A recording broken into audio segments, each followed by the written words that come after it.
حضرت ایک اور سوال تھا، آج کل یہ عام رواج چل گیا ہے، کسی کا انتقال ہوتا ہے تو 10واں 20واں 40واں میں جو کھانا بنتا ہے وہ خوب جس طریقے سے شادی وادی میں کھلایا جاتا ہے ویسے کھلاتے ہیں، تو اس کھانے سے متعلق کچھ بیان فرما دے۔ اچھا، ہم لوگوں کو اب اس کی دعوت نہیں ملی ہے تو کچھ پتہ بھی نہیں ہے کہ کیا انتظام ہوتا ہے۔ امام صاحب نے جو صورت بتائی ہے وہ تو غلط ہے، وہ تو جائز نہیں ہے۔ جائز طریقہ ہم بتا دیتے ہیں آپ کو۔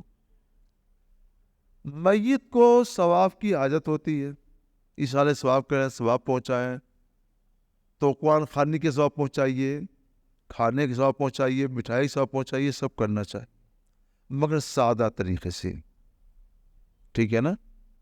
اس میں لین دین نیوتا وغیرہ نہیں ہونا چاہیے، ایک۔ دوسری، شادیوں کی طرح سے دھوم دھام بھی نہیں ہونا چاہیے، سادہ طریقے سے۔ کہ ہمارے یہاں ایک بزرگ کا، ایک لڑکے کا، لڑکی کا، عورت انتقال ہو گیا، کچھ کھانا پکا لیا، غریبوں کو یا دوست احباب کو ہی بلا لیا، ثواب کی نیت سے کھانا کھلا دیا۔ نام و نمود نہیں ہونا چاہیے، نام و نمود کے طور پر ہو، ریا اور تفاخر کے طور پر ہو تو یہ ناجائز ہوگا، خوشی کے طور پر دھوم دھام ہو تو یہ بھی ناجائز ہوگا۔ تو شادیوں کی طرح سے دھوم دھام نہ ہو، اور دکھاوا اور نام و نمود بھی نہ مقصد ہو، یہ دونوں باتیں نہ ہو، صرف کھانا کھلانے سے مقصد کیا ہو؟ ایصال ثواب، میت کو ثواب پہنچانا، تو یہ اتنا جائز ہے۔ اتنا رہے گا تو ہم لوگ بھی کھا لیں گے۔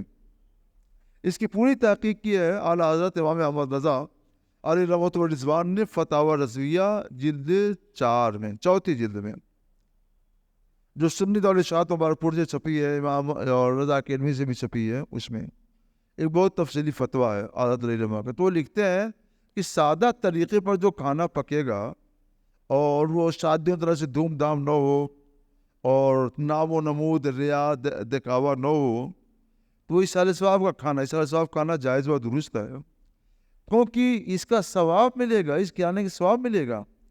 تو یہ مسلمان میت کو نفع پہنچانا ہے، اور مسلمان میت کو، مردے کو نفع پہنچانا، یہ ثواب کا ملاحظہ کریں۔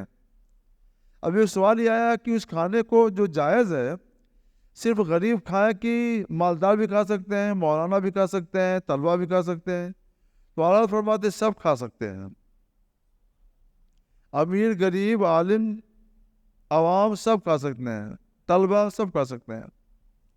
مگر یہ بتاتے ہیں کہ کھانا پکا ہے ثواب کے لیے، تو محتاجوں کو کھلانے میں ثواب زیادہ ہے، اس لیے افضل یہ ہے کہ انہیں کو کھلایا جائے۔